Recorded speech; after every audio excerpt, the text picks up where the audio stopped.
Here we are, hitting up events, drinking our way through Chicago beer, and trying not to miss a thing. Yeah, because, the cork popped out, boom, it flies like fucking 10 feet. We're like, yeah, let's do it. All you have to do is add some fruit, stir it up, and ride that milk-shaped wave. Whenever I see him, I gotta take a photo with the most decorated brewer in Chicago, Jonathan Cutler. It'll be like the stuff you hear. You ever go to, every time you go to Floyd's, all the music sounds like this. Raw, raw, raw. Sometimes you want a small beer, but really, you want a big beer. You gotta take in all those big aromatic hops. Hey, what are you doing this weekend? Waiting in line for a bottle release? You should have never been a fad. The black IPA is delicious. Hey, and welcome to Chicago Beer Pass. I'm Brad Chmielewski. Brad, what's up, man? I'm Nik White. It's been a while.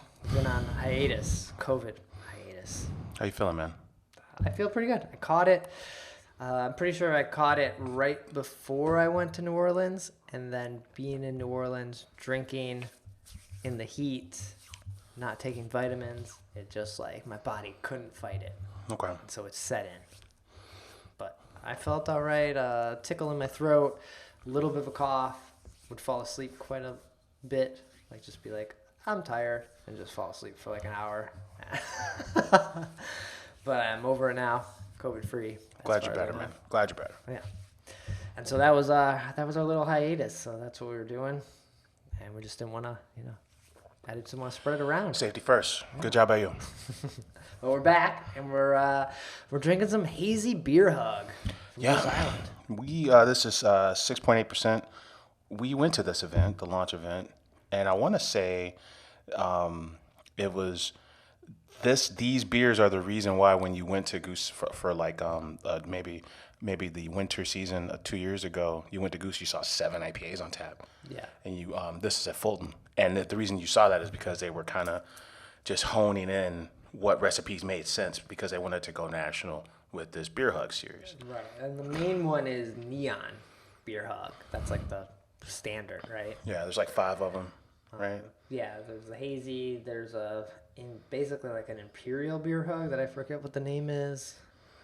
Big Beer Hug? I don't know. There's a whole series of them. Brad dressed up as the bear with the glasses and one of the reels.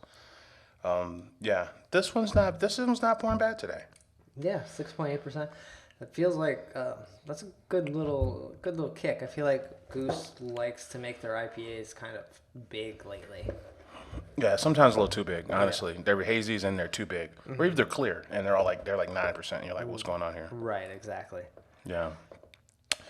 India Pale Ale, Chicago, Illinois, and Fort Collins, Colorado. So that's the thing that caught me off guard about the event as I slammed the cans. Yeah. That the whole purpose of this was to take these national, and that's not, you're taking hazies national. I was like, wait, what? I was just super confused by that. But, that's what they want to do. Right, and they had to find hops that worked with good shelf life and things like that. Not something that's, you're going to have this 2 weeks. Well, this was packaged in July 20th. That doesn't make sense. July 2nd, 2022. I've had this before. Oh, so you're saying that must be the best buy date, right? Right? Yeah, because this says July 2nd, 2022, which would have been like a week and a half ago. Yeah, and I picked this up months ago. So you should drink it by now. That's not cool. Yeah.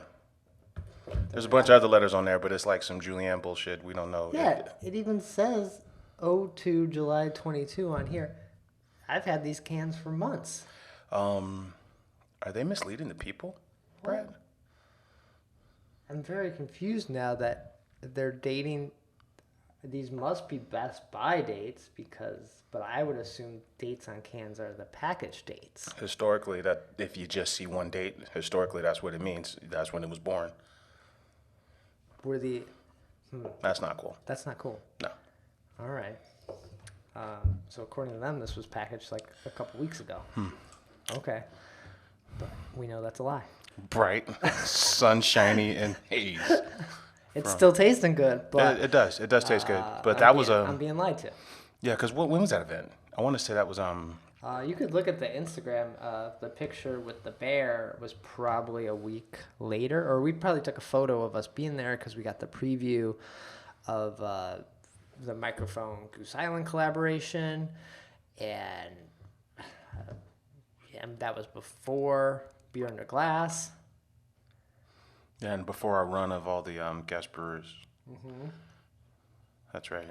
Because, we hadn't even talked to the brewer over there at April 21st. Right. And then I picked these up when we talked to Mike, right, at Goose Island. Yeah. So you picked these up a week later, April 27th. Yeah. So these were in cans already before that, so they were in cans in April. Why does it say July? We're adding up reasons on why we need to talk to Goose Marketing on this show. You know, why are they not in Super Bowl ads? Why did they not buy the rights to pour beer at? What went into the decision to stop pouring beer? And socks. Yeah, and what's going on with the date on this can if it's not the born date? Yeah, because that makes me question seeing other Goose can dates now, because even the can. Yeah, even bottle dates on Bourbon County, it says bottled on, or it used to. So, I'm mildly curious about this whole thing. Yeah, okay. All right, but we're still going to drink it. And then we got a lot of different stops to talk about since we haven't been here. The last time we left off was with our previous bike ride to Unene. West Burbs, right? Yeah, Northwest Burbs. Yeah. The first brewery I ended up stopping back in after being cleared of COVID was Dryhop. Really? Yeah. We were out. The old Dryhop. Riding bikes around, and we wanted to sit outside and be close to our electric bikes. And so we went. You should see the look in Brad's eye when he talks about this bike. We had to be like real close so no one came up and like snatched them from us. So we sat and Dryhopped outside. And had a couple beers there. The original of the Dryhop quadrant of brewers, right? I think Corridor soon followed, and then the pizza joint next door, and then Crushed by Giants. What's the pizza joint next door joint called? The pizza Roebuck. Yeah. Which Maeve and I were talking like Sears Roebuck. It's spelled the same way. Yeah, that's the only time I've heard that word. Right. I'm still not even sure what Roebuck means. I only know it as the store. So did they steal it, or were they like, we need a Dryhop and, like a Sears and Roebuck. Let's just call it Roebuck. Dryhop and Roebuck. Roebuck's a fun word. Yeah. But I was shocked that we got beers. They had Dryhop on the glass. Oh, hey now. So it made for a good picture. Shout out to Hop Review. I think they refreshed some of the Dryhop branding in there a few years ago. Nice. Cool. So I did that. And then I also did another bike ride this past weekend and did another South North Burbs kind of thing. Did Double Clutch. Yeah. Which we went there, and that Kolsch is pretty damn good. It might rival like a Dovetail or even a Goldfinger. Goldfinger, Metro. Yeah. It was pretty good stuff. Pretty good, yeah. Yeah, they talk about, I think the guy was... he's a home brewer for 20 years, and then he goes to school with the family that owns these restaurants, and one of the restaurant group used to have a garage where they kept all their classic cars, and that's how this whole project came together. Yeah. So, it was a good little first stop of the day, Evanston. Then we biked over to McCushla. I've now been to McCushla like twice. And you're still just like refusing to pronounce this. Yeah, I'm like terrible at the name. I'm like, why am I here all the time? Yeah. Brad. I don't know. I'm just like... Because it's not like on a particular route, right? I know I've been to McCushla once, but I don't remember it being near other stuff. No. Okay. Also, the beer is like, it's fine. Yeah. It's not like... You gotta go. Yeah. Right? I put it up there like on tour kind of thing. Yeah. It's always good. It's solid. But I don't remember what any of the beers are called. No. That's true. I was actually on tour within the last month, and I couldn't tell you what I had. It was the pills. That's all I remember. Then we were looking at the map, and we realized 1090 is like literally you can like stumble from McCushla. No kidding. To 1090. Okay. So we went to 1090. We sat outside on the patio there, and I got a watermelon seltzer. Right on. Oh, where's Brad with the? Yeah, you're biking. Yeah. And although that was a very short bike ride from the previous brewery to there, it was sort of like, let's just go seltzer. I just need like basically water. We're outside biking. Yeah. Now, not Macushla, but 1090's in Glenview. I couldn't tell you where Macushla was. I know it's next to that Hackney's. Still be Glenview? Probably. Yeah. Basically. Same. Yeah. 1090, I walked in just to be like, can we sit outside? I've only really had 1090 beer at events and festivals.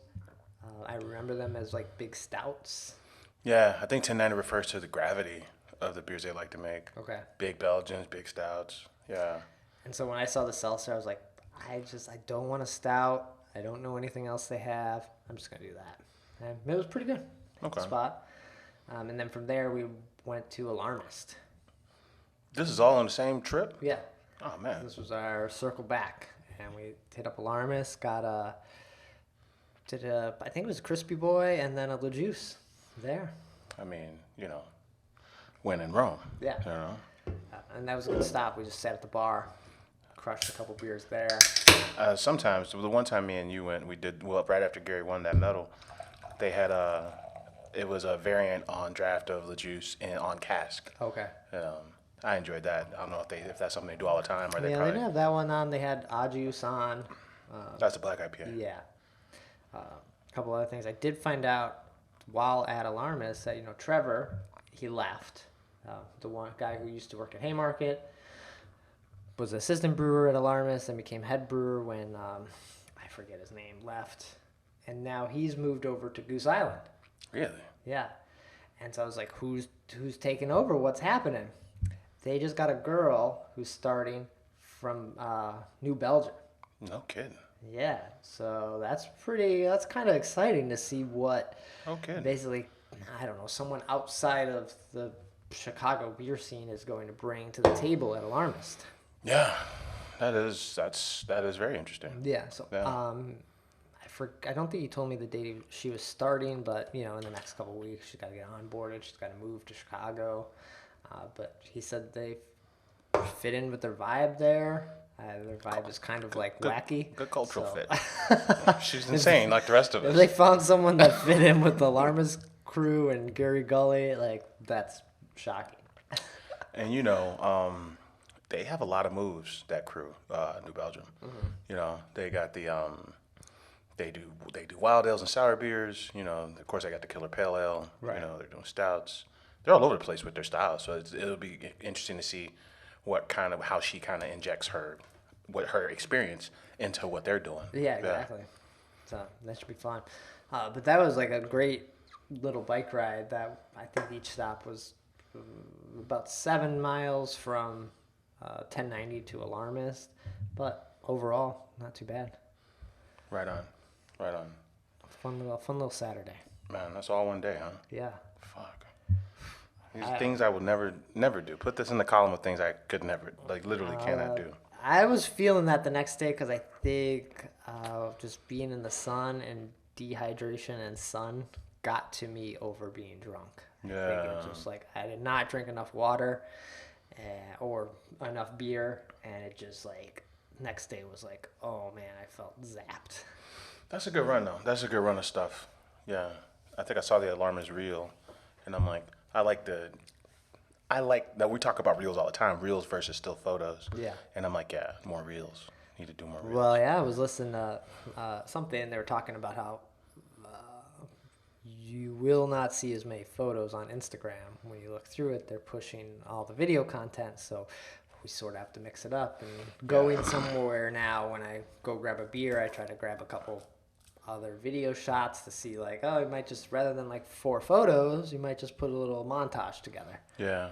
I was thinking, some of the older interviews, a lot of when I scroll through stuff, I see interviews, whether it's, music or pop culture, whatever, little snippets of interviews. Yeah. I was thinking man, going through and kind of piecing through some of your favorite kind of moments of interviews. Oh, that's true too. Would be a nice little thread too. I think I'm going to try to do something like that. Oh, nice. Yeah. But yeah. I like it. So that was my stop since being back and since being COVID free. Had some decent beers down in New Orleans. We were all about this Paradise Park from South. Yeah, that was a great, just easy drinking. Is that the joint with the Prince bathroom? Oh no, that was like just a random bathroom. Oh yeah, it was. Oh, we were out drinking. I think I was drinking High Lifes and playing pool at like this dive bar. Yeah. And I sent you a picture of this Prince bathroom I walked into. I was like, all right, who needs to see this? Nick needs. I just moved, and after I saw that, I put Prince in my bathroom. So now you're taking a piss, and there's a huge Prince poster right there. Yeah. No, we were at a dive bar, and I was just like, yeah, we need High Lifes. I think we were drinking wine at dinner, and I was like, just High Lifes and pool. Let's go. It's champagne of beers, man. It says it right there on the can. Or the bottle. Bottle, too. Exactly. How about you? What you been up to? Man, I think since we last hooked up, the one thing I went to was Friday Night Flights. Okay. This was after I hung out with the Guild at the golf event. I think that's the last time we recorded. After that, I hung out with them at Friday Night Flights. It was at Kimsky. So we're really not in Kimsky, but on the side street next to Kimsky. Okay. So when you're down in Bridgeport, it's they are slowly taking over the whole block. You remember the Royal Pies place that used to be next to Maria's? Yeah.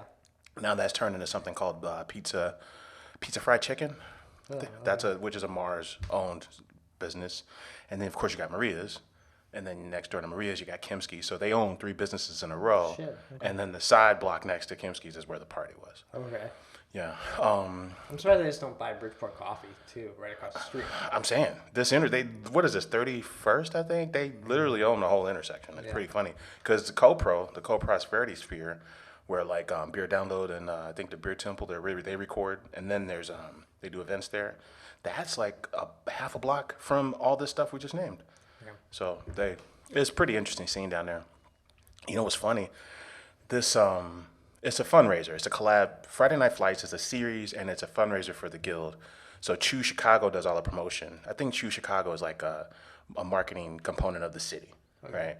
Choose Chicago and the Guild, they come together, they do this.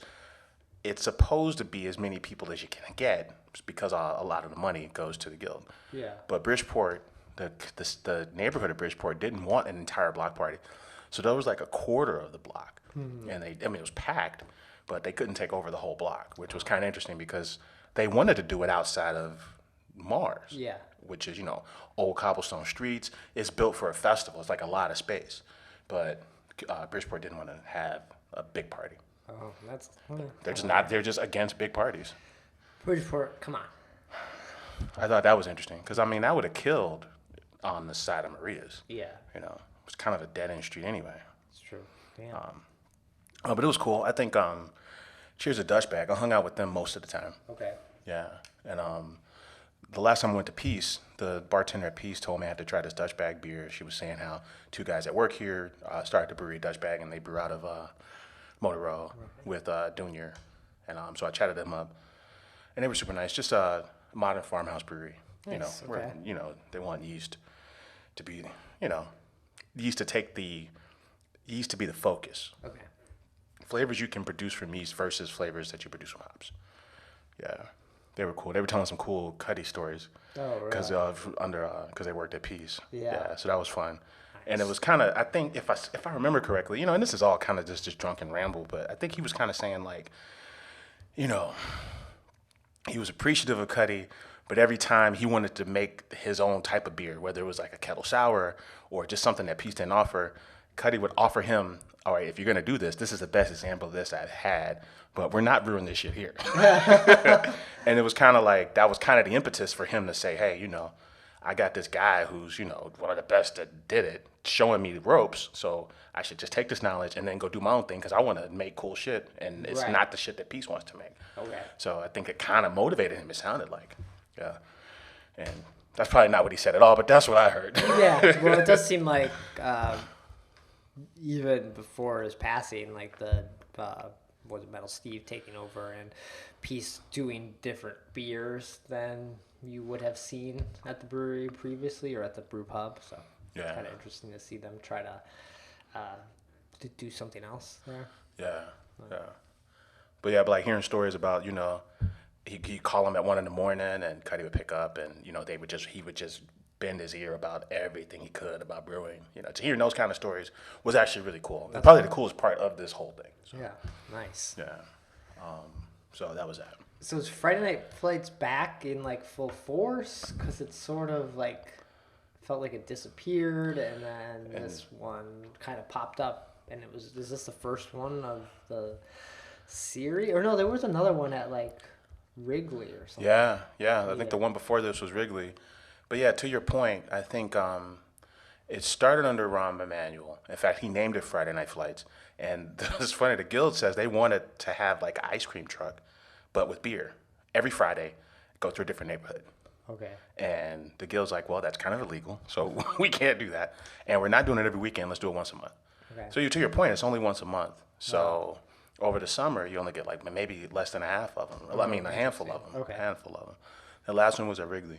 Yeah. And I think a lot of the brewers there, shout out to Blue Island, I saw them there. The brewers appreciated it because, like, you know, at Wrigley, they were pre-gaming at Big Star. You know, there was like, 2,000 people waiting to get in. They were all hammered when they showed up, and nobody really wanted to, like, understand the beers. Yeah, they just want to drink. You know what I'm saying? Right. So this crowd was totally different. So the brewers were happy that it was at Bridgeport, Yeah. So, nice. But yeah, there's only a handful of them, and it's only once a month. Okay. Do we know when the next one is or where it is? Not yet. I forgot already, man. I forgot already. Yeah, we'll post it, though, when we find out. Okay. So you did that. Any other stops or things you hit up? Cheers to Mars. I went over there for karaoke night. Okay. The one Southside or the Logan Square one? Oh, no, not the Satellite one. The one in Bridgeport. Okay. Yeah. Did you know that they're a distillery now? No. They have tequila and bourbon and gin. Okay. It's funny. It's called their bourbon is called the bourbon of the future. You know how they say Bridgeport's a community of the future? Sure. It's what is it? Mars Community Spirits versus Mars Community Brewing. Okay. Yeah. I met a guy down there, man, and I took photos. He works at Mars, but then he's got his own brewery, and it's called what's it called? It's called Braza Brewing. I took a photo of it. Why does that sound familiar for some reason? Yeah. I feel like I picture the word in my head. Yeah, I think it's called like Braza Bar. Okay. Oh, but the point is, yeah, here it is. He had an English mild on, and he had a Belgian golden ale, Barra Brava Brewing. Okay. Yeah, and it's kind of like a soccer brewery. Oh. Cool. Yeah, so he plays soccer every Monday, and he works at Mars, and Mars kind of allowed him to do his thing at the brewery. Nice. Yeah, but I think Barra, something about like being rowdy at games, and something about the bar, and the bar is where all the really rowdy people are, and there's a huge bar so that the stands don't collapse, and it's kind of a tribute to soccer. I need to find out more. Okay. But, Okay. Yeah. Interesting. That's cool. So I drank that, and I tried a little bit of the whiskey, and yeah, and the gay IPA was on. Okay. Yeah. So. It was Pride Month, right? Yeah. So. Awesome. Man, I feel like we've been getting around. We're getting after it. Summer's in full swing. Yeah. It feels good. It feels good to get out. Yeah. I gotta not go to Makushla again. Braz, Makushla ain't it the fuck up. I gotta try some different spots. Get somewhere else in the city now. Go south. Go farther west. I kind of want to hit up Buckle Down because I haven't been there in years, and I saw that they were kind of in the news that they are not letting dogs into their tap room anymore. Dogs are a little too rowdy? Yeah, one of their servers got like bit or like almost bit by a dog. So they are saying, sorry, we just can't do this anymore. Shit is real out here.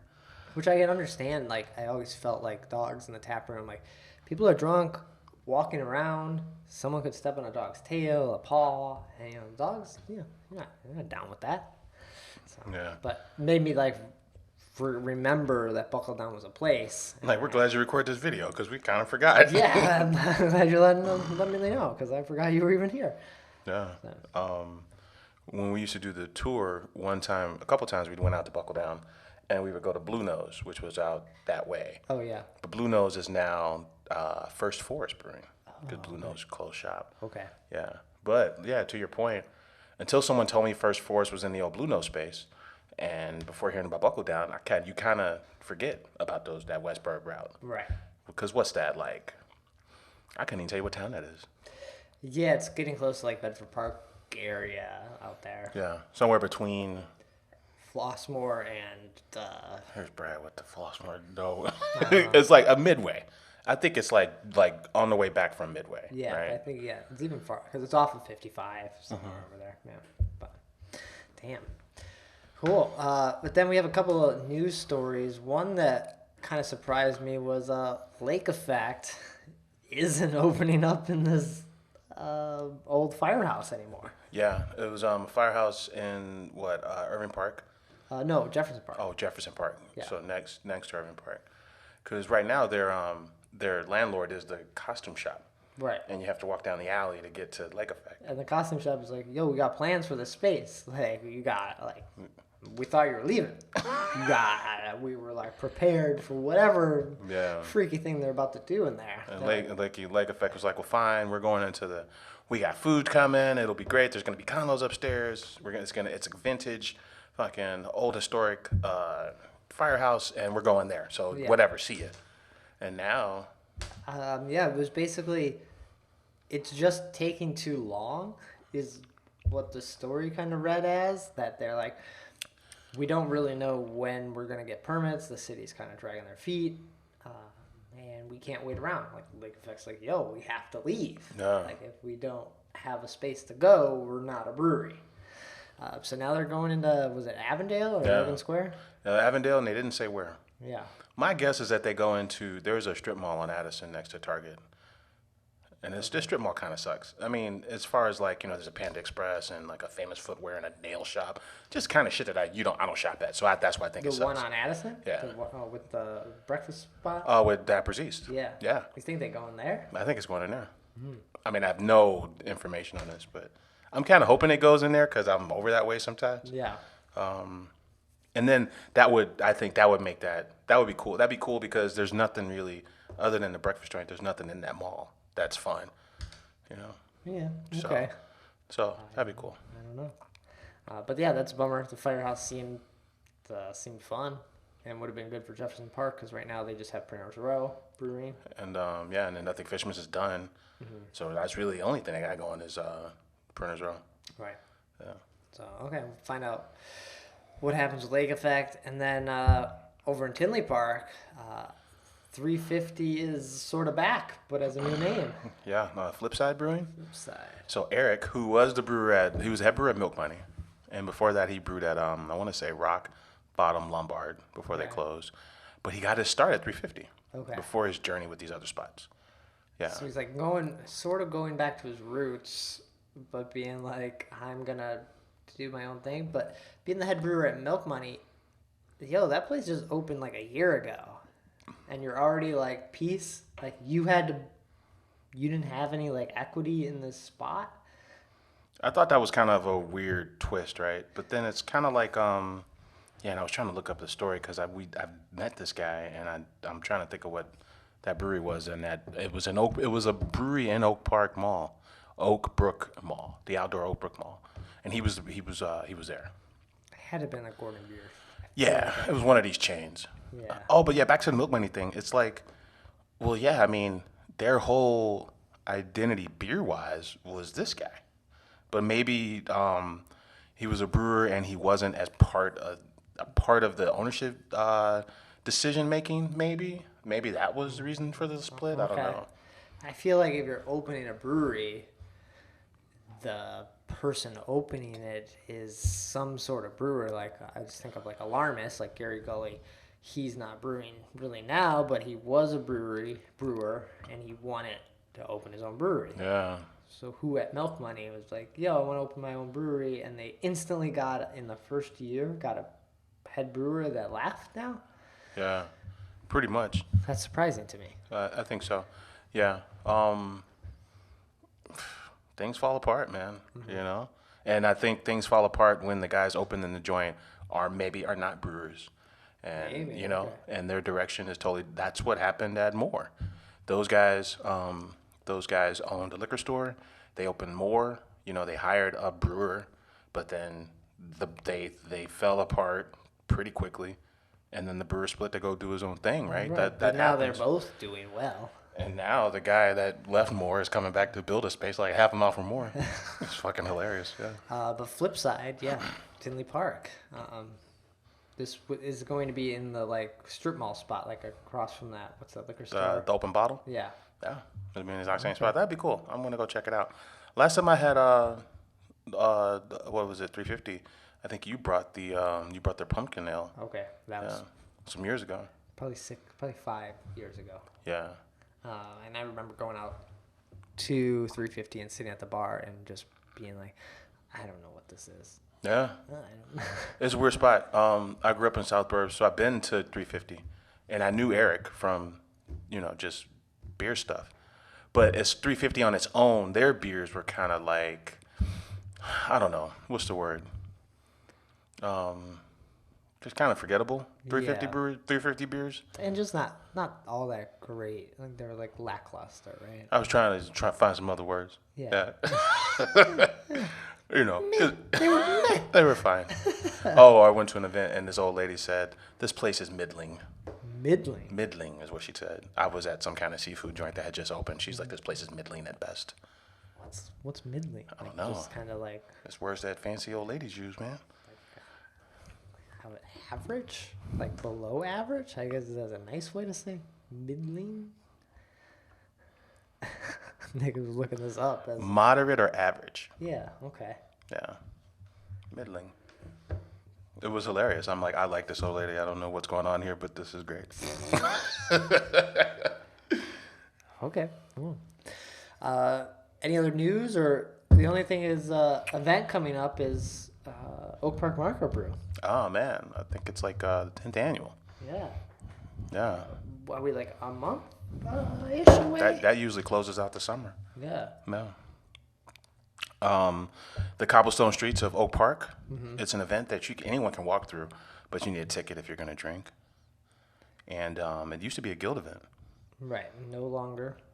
They're out. But the party rages on. Yeah. They're 15 years old. It's a zero waste craft beer festival. Right. Okay. Yeah. So cheers to them. This was one of the last parties we went to. It's one of the last big ones where we double dipped. Yeah. One of my faves. I say it all the time about this party. Oak Park is the suburb that's closest to downtown Chicago. Right. And then, but it's technically a suburb. So all the suburban breweries that you never get to are always at Oak Park. Mm-hmm. So this is the one time to try them all if you don't make those suburb romps like Brad and I sometimes do. Right. And I think we're going to talk to the organizers on an episode coming up to kind of get a little more details on it, what to expect this year. Because we didn't go last year, but you walked through it, right? Or I didn't go. I didn't make it last year. I think, well, we heard about it or talked about it, and I think it went over pretty well. Even the last summer was sort of in flux, everyone being out. Yeah, we missed Freedom Fest, Rev's Freedom Fest. Oh, was that? I think was that last weekend? This past weekend. Kind of curious to know if anybody knows what happened. I'm kind of curious to know what happened there. Yeah, I was at a bar last night that listed the Freedom Lemonade under their sour beers. That was their only sour beer they listed, and I was like, I know this is like technically like a kettle sour kind of thing, but I don't think of it as a sour beer. Right, I think it's a beer with like tart lemonade, right? Yeah, but I think it's one of the Freedom. The Freedom starts as a kettle sour. Yeah. Yeah. So I guess technically it's a sour beer, but it made me think of. I saw a tweet this past week that someone like got an IPA and it just said IPA on the can, and they're like, "This is a hazy IPA. I need more descriptors when I buy beer. Like this is not like calling Freedom Lemonade sour is not a sour compared to like a any sour or a Flemish or a Flanders or any of that stuff like." That the guy I was with, he like loves sours like that, and I'm like, you're not gonna like that. Like that's not a sour beer. Yeah, it leans on the side of like like Sun Crusher, where it's like a refreshing kind of summertime thing. Yeah. Versus like someone who wants a sour in a glass. Right. So I think we just need more. We need more words to describe the growing beer scene. Like calling it a hazy IPA, okay, that's fine. I know what I'm getting. But if Goose was just like, this is IPA, and you're like, that's sort of a hazy IPA. I thought I was getting like an American hopped IPA. Yeah, that's true. And the brewers in most cases will take care of you and give you good descriptors. And usually the ones who are behind the curve are the publicans, sadly enough. Like people at bars that do menus and write beer boards. Right. They're the ones that are not being as descriptive as they could be. Said it was a sour. I'm going to call it a sour. There you go. That's not. A fucking sour. That's like a more shanty kind of. Exactly. It's more in line with a radler or a shandy than it is a sour. Yeah. Oh, man. Anyway, anything else? Or is that a good comeback episode here? That's it, man. I feel good, man. It's good to be back. In our toasty little studio up here. That's a little bit. Whew.